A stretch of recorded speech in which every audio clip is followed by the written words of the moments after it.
हम लोग जातियों की राजनीति नहीं करते हैं।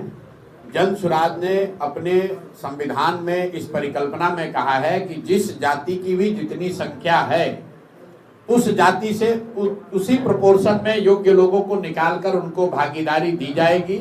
इसमें सभी समाज शामिल हैं। आपने जो 5 समाज की बात कही उसको लेकर मैं जरूर टिप्पणी करना चाहता हूं।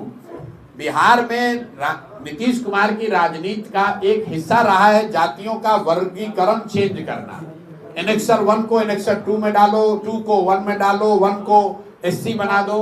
उसी के तहत एनेक्सर 1 में आने वाली कुछ जातियों को, जिसको 5 समाज के नाम से एससी का दर्जा दिया गया।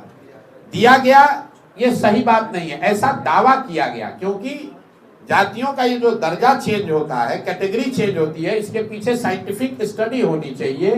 राज्य सरकार उसको प्रस्तावित कर सकता है, उसको स्वीकार करने का पावर केंद्र सरकार को है। जैसा आपने देखा होगा बिहार में लोहारों के साथ भी ऐसा ही किया गया है। नीतीश कुमार ने वोट लेने के लिए यहां से कह दिया कि हमने 5 समाज को एससी का दर्जा दे दिया। केंद्र के सामने ना उसके पक्ष में साक्ष्य रखा, ना उस केस की पैरवी की। नतीजा क्या हुआ? जैसे लोहार को एसटी बनाया गया था और वापस ईबीसी बना दिया गया, उसी तरह 5 समाज के लोगों को एससी से हटाकर वापस ईबीसी बना दिया गया। तो एक विशुद्ध तौर पर शॉर्ट टर्म राजनीतिक गेन के लिए नीतीश कुमार ने और नीतीश कुमार की सरकार ने इन जातियों को ठगा है, और इसीलिए ये जातियां आंदोलित है और हम लोग इसके विरोध में हैं। जातियों का जो वर्गीकरण जो चेंज होता है, जो ओरिजिनल एनेक्सर 1 था, जो कर्पूरी जी का था, और जो आज एनेक्सर 1 है, उसमें करीब 23 नई जातियां जोड़ दी गई हैं। और ये नीतीश कुमार हमेशा ऐसा करते रहे। जब उनको राजनीतिक सुविधा होती है वो किसी एनेक्सर 2 को उठाकर एनेक्सर 1 में डालने की बात करते हैं। कई बार उन्होंने एनेक्सर 1 की जाति को एससी या एसटी बनाने की कोशिश किया।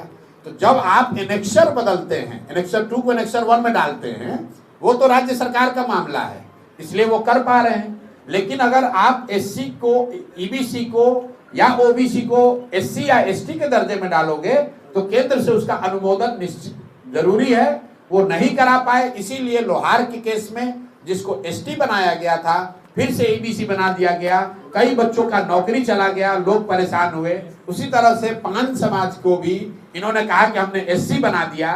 लोग पंचायती राज का चुनाव एससी रिजर्व सीटों पर लड़े और वो सब चीज बर्बाद हो गया, क्योंकि केंद्र सरकार के समक्ष इन्होंने जरूरी दस्तावेज नहीं रखे। उन जातियों के साथ धोखा हुआ है। अब वो जाति जो है वो आंदोलित है।